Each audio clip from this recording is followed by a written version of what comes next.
rukuknya ya agak panjang gitu, sujudnya kayak begitu. Saya terawih satu malam di situ, ya, jam 3 itu saya pegang betis saya, lebih keras dari singkong. Masya Allah, ini kalau sampai malam lebaran, ini betis saya lebih keras dari tiang listrik. Normal terawih. Malam kedua ya begitu. Malam ketiga, imamnya nggak datang. Gitu. Malam kedua kalau saya lupa. Pokoknya imamnya nggak datang. Karena imamnya nggak datang, bingung. Kalau di Jatiwaringin di Bekasi nggak bingung, Pak. Karena imamnya kan mazhab dorong. Tahu mazhab dorong? Ini kan imam di sini. Nah, orang yang di sekitaran sini itu biasanya didorong. Jadi imam mazhab dorong. Yang didorong pasti mau dan pasti bisa. Kenapa? Rakaat pertama inna a'tayna. Rakaat kedua, bener kan? Bener kan? Itu Pak, 2 surah itu kalau nyapres menang. Coba inna a'tayna calon presiden, wapresnya kulhu Pak, menang 1 putaran. Kenapa? Dipilih oleh mayoritas umat Islam. Bapak kan begitu. Sholat duhur kalau sendirian itu pasti inna a'tayna. Rakaat keduanya asar, ya begitu. Maghrib, ya begitu. Begitu terus. Ya tentu. Ya kalaupun dipanjangkan, paling alhaqumut takasur rakaat pertama kan. Tapi rakaat keduanya dari lagi. Ya tentu. Ini imamnya nggak datang, imam mazhab dorong, tenang. Tapi ini sholat tarawih yang rakaat panjang, Pak. Begitu imamnya nggak datang, ini grogi yang di belakang. Padahal yang di belakang ini banyak yang hafal Quran. Tapi kalau tidak terlatih, beda. Ngapalin Quran sambil duduk, pegang mushaf, ngapalin Quran di depan guru yang hafal Quran dengan menghafal Quran dalam bentuk sholat panjang itu beda. Kenapa? Karena orang menghafal Quran itu bukan cuma otaknya, tapi konsentrasi dan imajinasinya. Maka orang kalau jadi imam, rakaatnya panjang, itu mesti mukanya itu lurus. Jangan kenapa enggak lihat tempat sujud, nggak bisa. Karena dia sedang membayangkan lembaran mushaf. Nih, karena yang mau dibaca Al-Baqarah, Pak. Dia harus ingat, lembar ini, ayat yang di atas bunyinya ini, yang di bawah bunyinya ini. Karena kalau enggak begitu nanti salah balik, Pak.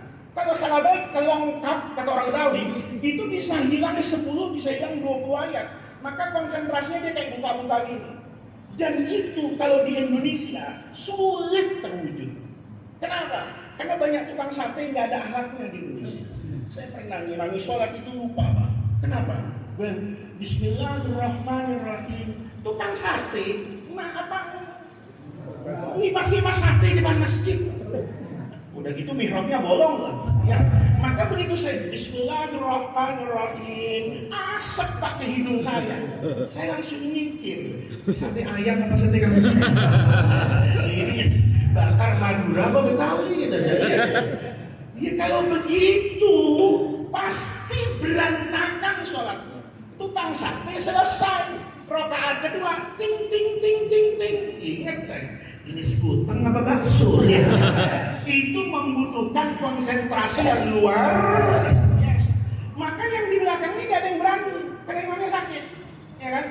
Tengah-tengah kita bingung ini apa terawih balik yang pendek-pendek atau nunggu siapa yang sanggup. Tahu-tahu ada orang Arab cakep mukanya, ya, nggak pakai peci, rambutnya itu berminyak kayak habis dari salon, ya, pakai baju putih, ya, pakai celana jeans tapi yang hitam karena musim dingin loh, pakai celana jeans, pakai jaket, itu langsung maju ke depan. Saya dalam hati udah mati orang, nggak tahu diri ini orangnya. Siapa? Tampangnya artis, ganteng memang, bersih, tapi nggak ada tampang kiai. Maju ke depan nih. Begitu maju ke depan, nengok dia, nanya sama yang di belakang ini, malam ini mulainya dari surah apa? Yang ditanya saya, pas di belakangnya. Saya jawab karena saya ingat terawih yang kemarin, surah Al-A'raf. Itu saya jawab begitu, Pak. Dalam hati saya, itu diumpain dia. Biar Al-A'raf. Begitu ngomong Al-A'raf, hati saya juga ngomong, keselak loh. Lo pikir alhaqumut takasur. Ini Al-A'raf. Dan buat orang yang hafal Quran, Pak, 10 juz pertama yang panjang-panjang itu, yang paling sulit diingat, dihafal itu Al-A'raf. Kalau Al-A'rafnya lancar, itu baca Al-Baqarah itu enteng. Ini Al-A'raf pas di situ. Saya ngomong, saya sumpahin, mampus loh. Lu mikir apa Alam Nasrah apa malam ini kan begitu. Saya setelah itu Pak, salaman sama orang itu minta maaf. Kenapa? Dia baca Al-A'raf itu tidak ada salahnya. Lancar luar biasa. Rakaat kedua Al-Anfal dan begitu seterusnya. Selesai malam itu dia imami hampir 5 juz Al-Quran. Itu sampai 2:30 malam hampir tidak ada salahnya. Hebatnya lagi, selesai sholat dia langsung berdiri. Ngapain? Ceramah. Ayat yang dibaca diterangin. Saya mikir sholatnya 2 jam, ceramahnya 45 menit. Ini setiap sholat, wah nggak sahur saya malam ini. Kenapa? Karena panjangnya itu. Selesai sholat, saya tanya pengurus sholat, itu siapa? Dia bilang ini guru besar tafsir. Ini hafal Quran dengan qiraat asyarah yang sanadnya termasuk ahli dekat dengan Rasulullah dari jalur Al-Masriyin ini di Mesir. Saya cari orang itu, saya cium tangannya. Kenapa? Kita sering menghakimi orang itu karena pakaian. Ada banyak orang alim pakaiannya berbeda. Iya. Di Mesir boleh, di Jatiwaringin jangan. Ya sama aja di Jogja, Pak. Di Jogja itu khotib Jumat di keraton, tidak solidal khotibu alal mimbar, belangkonan. Iya kan? Belangkonan, pakai bajunya kayak baju lurik begini, pakai kemudian sarung batik. Itu kalau di Jatiwaringin ditarik leher.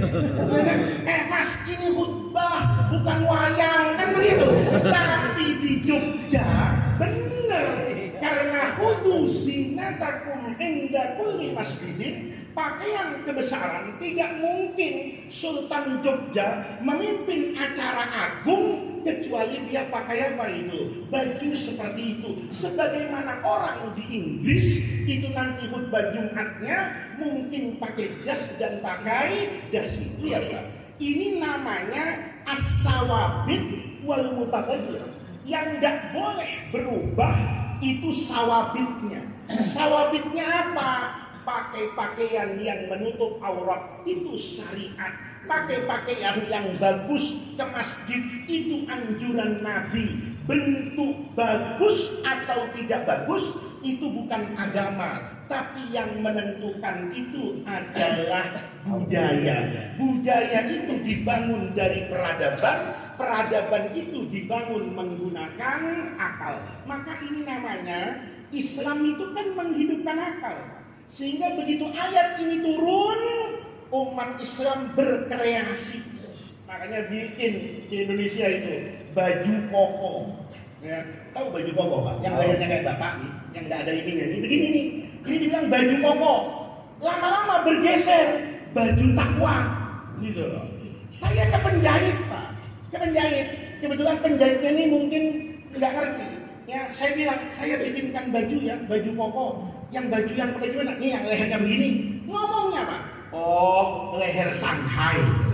Saya bukan Cina Pak, kata saya bukan. Dia ngomongnya leher. Berarti baju koko itu idenya dari mana? Cina semua Bapak. Apa kemudian saya katakan, itu cokot, itu bajunya Cina, itu tradisi orang Tiongkok, nggak bisa begitu. Karena baju itu sejatinya dibangun dengan menggunakan peradaban masjid ini. Masjid ini bukan masjidnya Rasulullah. Zaman Nabi nggak ada karpetnya. Jangan karpetnya, temboknya nggak ada. Makanya zaman Nabi Pak, orang sholat tuh pakai sendal. Sekarang ada orang tuh otaknya kebalik-balik, baca hadis. Oh, dulu karena Rasulullah Shallallahu Alaihi Wasallam wa ashabuhu yusalluna, mereka sholat pakai sendal. Terus ngomong, ke masjid itu sunnahnya pakai sendal. Orang yang ngomong sunnah model begini Pak, otaknya rendem pakai limsum. Kenapa? Ya karena masjidnya berubah. Dulu zaman Nabi, masjidnya tanah. Maka sendal itu hukumnya suci karena bersentuhan dengan apa ini? Tanah. Pakai sendal wajar. Coba karpet sebagus ini atau keramik bagus pakai sendal. Babak belur keluar dari masjid. Ya kan? Kenapa? Dihajar Bapak. Lihat.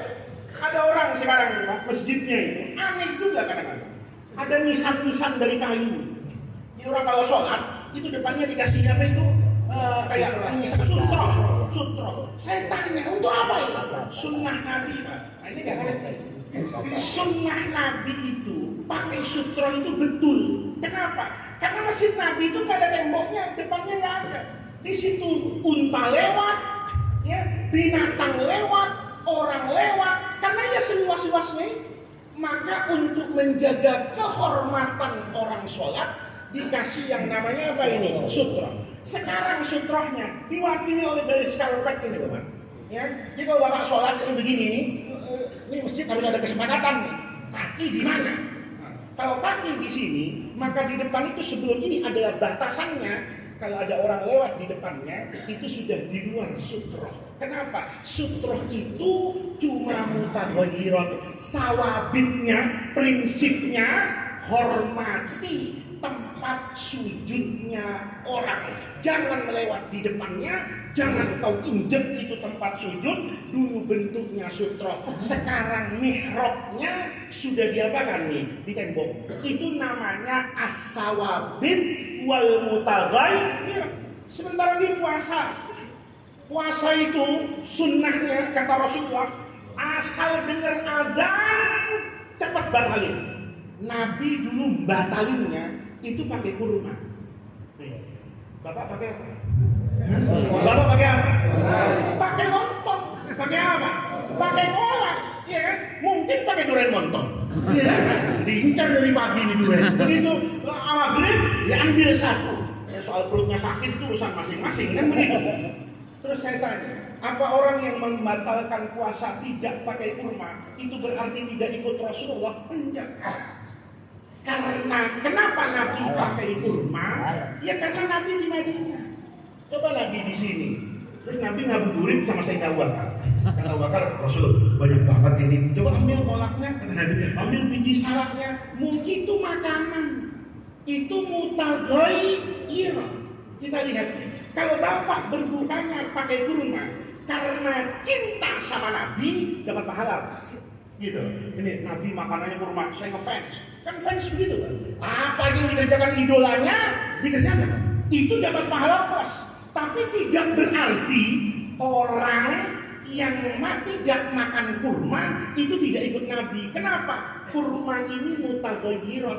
Kurma ini wasilah untuk membatalkan puasa. Bapak batalkan pakai kolak, pakai biji salak, itu hukumnya sama. Loh iya, ada orang kadang-kadang salah paham sama saya. Banyak sekarang orang itu yang motong-motong video saya, terus saya dianggap menistakan siwak. Enggak ada saya menistakan siwak. Saya cuma bilang, yang sawabit prinsipnya itu mulutnya bersih, giginya bersih, tidak berbau. Wasilah membersihkannya, mau pakai siwak, mau pakai sikat gigi, sama. Ya sama toh. Ya sederhana aja. Dulu Nabi pakai siwak karena Nabi dulu pakai siwak. Sekarang kiai banyak yang nggak siwakan. Tapi pakai apa ini? Pas Nabi selesai. Ya kalau begitu Nabi dulu umroh, tawaf depan Ka'bah, itu Nabi pakai unta, Pak. Jalan dari Madinah ke Mekah itu pakai unta. Sekarang Bapak pakai apa? Kereta cepat, pakai pesawat, pakai mobil. Ya saya juga kalau diundang ke masjid ini, terus sama panitia dijemput pakai unta, nggak datang. Nggak datang, terus panitianya, nanti guru saya jemput, dia jemput saya.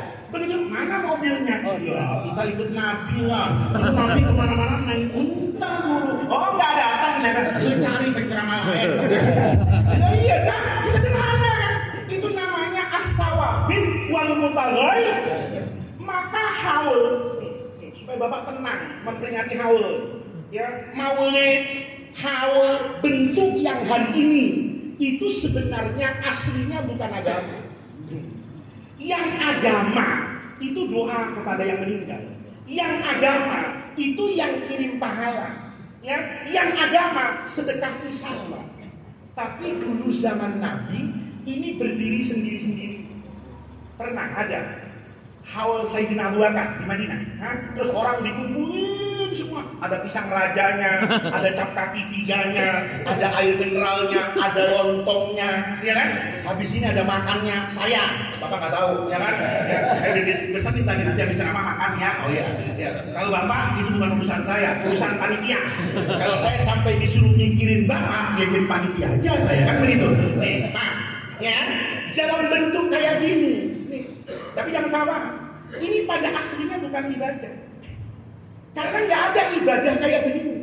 Ibadah itu sholat subuh. Itu namanya ibadah dalam artian sempit. Ibadah dalam artian mahdoh. Itu cuma sholat subuh, sholat duhur, zakat, sedekah. Itu namanya ibadah. Zakat, ada basnas, itu bukan ibadah. Apa melihat? Sawabit itu namanya amaliyah agama. Sawabit. Mutaghayyirah itu namanya instrumen keagamaan. Sawabit itu apa?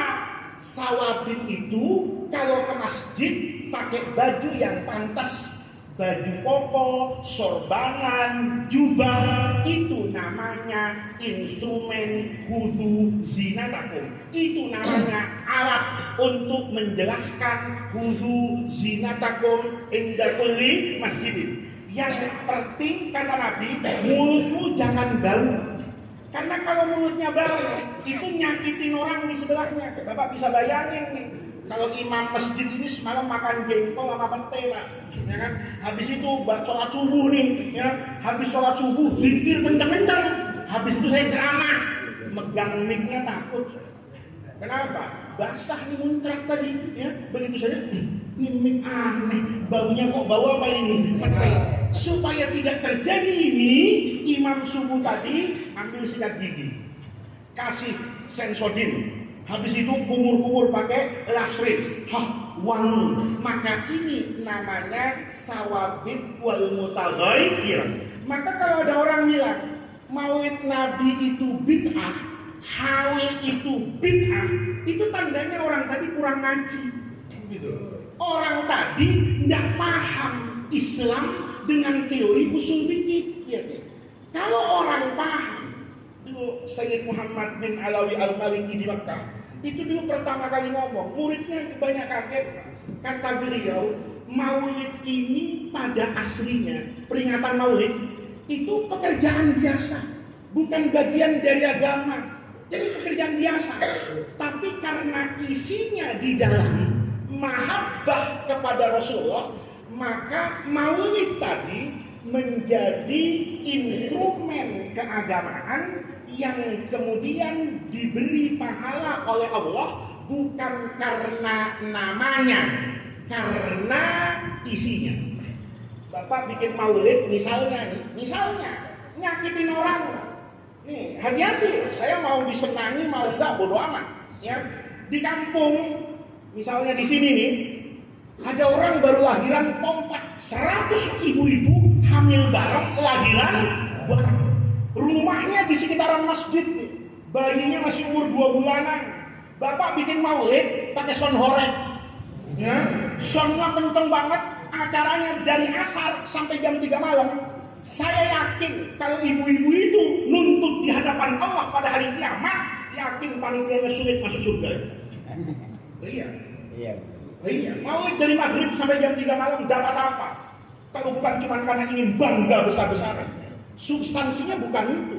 Mau itu mahabbah sama Rasulullah. Supaya orang ingat Nabi, supaya orang sholawatan, dibuat instrumen namanya maulid. Makanya bakar petasan dulu itu ada dalilnya. Ini kalau ngaji, petasan itu bisa masuk surga, bisa masuk neraka. Contoh orang Betawi, bagus itu. Kalau bagus niatnya, orang Betawi itu Pak. Kalau nikahan kan palang pintu. Begitu palang pintunya yang perempuan harus kalah, harus kalah. Kalau nggak kalah nggak jadi nikah. Siap beneran, gua nggak mau kalah. Nikah. Yang jagonya perempuan itu memang harus apa ya? Itu kan lambang. Iya, ya benar. Jadi orang Islam tuh nggak pernah memusuhi budaya itu. Coba orang Sunda kalau nikah, sebetulnya kan nggak masuk akal buat saya. Kaki suaminya itu kan bersih, nginjak telur lah. Habis nginjak telur dicuci, kan kerjaan orang. Ya, kalau mau dicuci, kenapa diinjek? Kan begitu kan? Sama dengan orang ulang tahun itu. Ya kan, lilinnya kan mati, dinyalain. Habis dinyalain, orang bodoh. Lo mati ngapain dinyalain? Tetapi persoalannya bukan itu. Ini persoalannya kan dibenarkan kalau artinya agama. Telurnya cuma satu. Kalau nginjek telur, satu loyang, haram, tabzir. Tapi kalau satu, ya udah sedekah, udah zakat, ini cuma mau taklim. Taklim itu butuh biaya. Buktinya bapak ngaji pakai pisang. Ya, mohon maaf. Kan ada orang kalau mau itu ngintip dulu siang-siang, nanya, panitia masak kebuli nggak? Kebuli, aku datang aja. Mau gini kan? Kita mau pakai hemat, ya kan? Air mineral doang di gelas, aku nggak datang aja. Ya. Butuh duit. Diinjek telur satu, dicuci. Itu simbol. Mulai terjadinya akdun nikah, maka pekerjaan yang paling mulia dikerjakan oleh seorang istri adalah berkhidmat kepada suami. Itu namanya budaya. Orang Betawi bakar petasan boleh nggak? Kok bisa boleh, bisa haram. Kalau misalnya ada orang nikahan Pak, kan nggak bisa ngundang orang sekampung. Kenapa? Ya biaya cateringnya itu, gitu loh. Bukannya saya nggak mau ngundang, ya. Tapi kalau saya undang sekampung ini bangkrut, maka pakai petasan, dor. Orang tahu nih, asal di kampung ada petasan, berarti ada yang apa? Nikah, yang kawinan nih. Besok ada orang nih, bapak tahu kemarin masih jomblo, kok gandengan cewek, bapak nggak suruh dor. Bapak ini yang nikah, lihat. Maka bakar petasan dapat pahala. Kenapa? Mencegah orang dari berburuk sangka.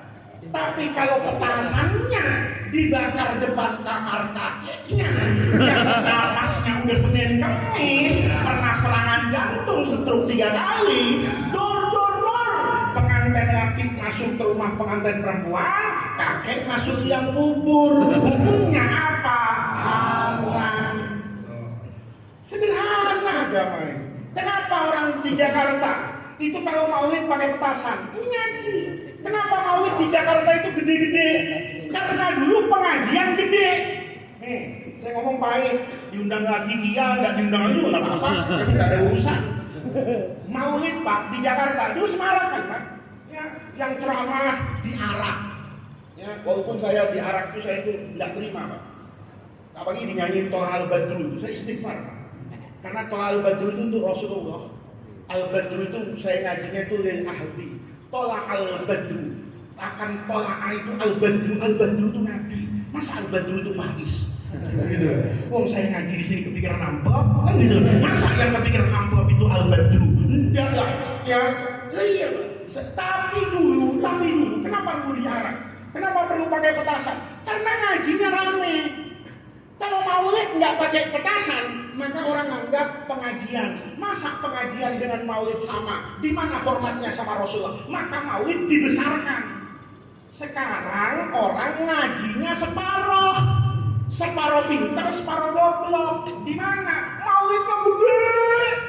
Saya pernah masuk masjid, hiasannya ini. Saya berpikir ini puluhan juta. Saya tanya, pengajian di sini hari apa? Nggak ada pengajian di sini. Emang kenapa? Nggak mampu. Saya bilang, kau bikin maulid berapa? 100 juta. Kalau 100 juta bikin maulid, kita ngaji kan tawakufan pertengahan Sya'ban. Nanti mulai lagi kan pertengahan Syawal. Berarti ada 2 bulan kita tawakuf. Berarti cuma 10 bulan. 100 juta bagi 10 itu keluar angka 10 juta. Kalau setiap minggu dibagi 2,5 juta, kau urutan setiap minggu itu dengan baca Bulughul Maram. Kau ajarkan orang itu fikih sholat. Kau ajarkan itu fikih wudu. Bukan cuma mahabbah cinta Nabi, tapi kosong dari ilmu syariat. Untuk apa? Untuk apa? Gitu. Kita nih Pak harus ngerti mana sawabit, mana mutabak. Maka petasan itu orang jadi siar. Dor. Jangan pikir semua orang tuh kayak kita sholawatan. Mungkin ada orang Pak yang sudah seminggu udah sholawatan. Mungkin ada orang yang sudah lupa dengan nama Sayyidul Anbiya Muhammad. Alhamdulillah kita itu baca syahadat sholat.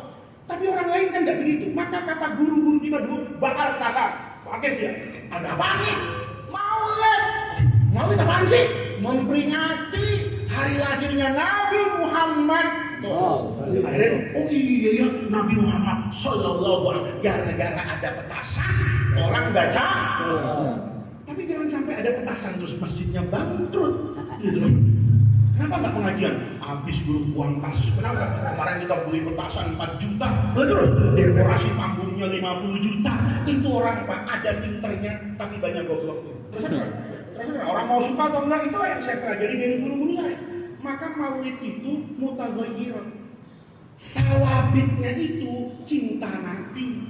Implementasi cinta Nabi. Bapak ngaji bener, bapak sholat bener, bapak maulidan bener, bapak nyumbang anak yatim bener. Pak, saya enggak memperingati maulid, tapi setiap 12 Rabiul Awal saya datangi panti asuhan. Siapa anak pintar di sini? Saya sekolahkan sampai perguruan tinggi supaya nanti umat Rasulullah tidak ada yang bodoh. Umat Rasulullah itu adalah umat yang menghormati ilmu. Saya biayai. Tidak maulid orang itu tidak salah. Kenapa? Karena implementasi terjemah alat untuk cinta maulid banyak. Nih, yang terakhir haul. Ini kalau diterus-terusin sampai duhur Pak, ya kan? Haul ini kata orang tidak ada dalilnya. Itu tandanya ngajinya kurang jauh atau kurang malam atau sebelum hatam pulang. Nah, itu bahaya ya. Lihat Pak, haul ini kata siapa? Tidak ada dalil. Haul bentuk kayak gini itu nggak ada. Kenapa? Ini namanya mutaghayyirun, ini namanya sarana, ini namanya alat. Tapi konsepnya, sawabitnya tadi, yang usulnya tadi ada. Kata siapa? Nabi itu tidak pernah mengerjakan haul. Mengerjakan, tapi bahasanya beda. Lihat nih, Bapak tahu kan? Zaman Nabi nggak ada itu kombihunna. Pernah Abu Hurairah nanya, Abu Bakar, ini idom-idomnya ya? Oh enggak, ini bukan idom-idomnya, ini ilham. Ya. Tapi ilmu tajwid itu dipraktekkan.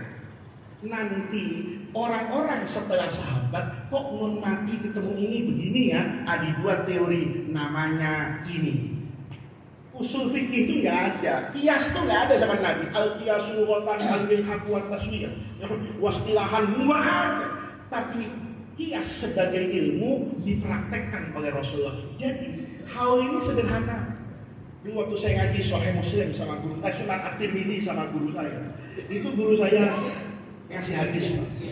Ada yang unik dalam kehidupan Ummul Mukminin Aisyah radhiyallahu anha. Apa itu? Kata Aisyah, "Magirtu ala ahadin min azwajin Nabi sallallahu alaihi wasallam, magirtu ala Khadijah."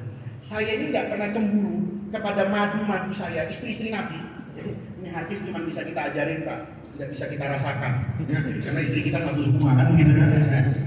Kata Aisyah, istri Nabi itu banyak. Saya itu cemburu sama yang lain, namanya persaingan antar istri. Tapi aneh kata Aisyah, saya ini paling cemburu sama Ummul Mukminin Khadijah.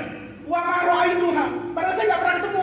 Kan Nabi nikah sama Khadijah, Nabi nikah sama Aisyah, Khadijah Ummul Mukminin sudah apa Pak? Udah meninggal.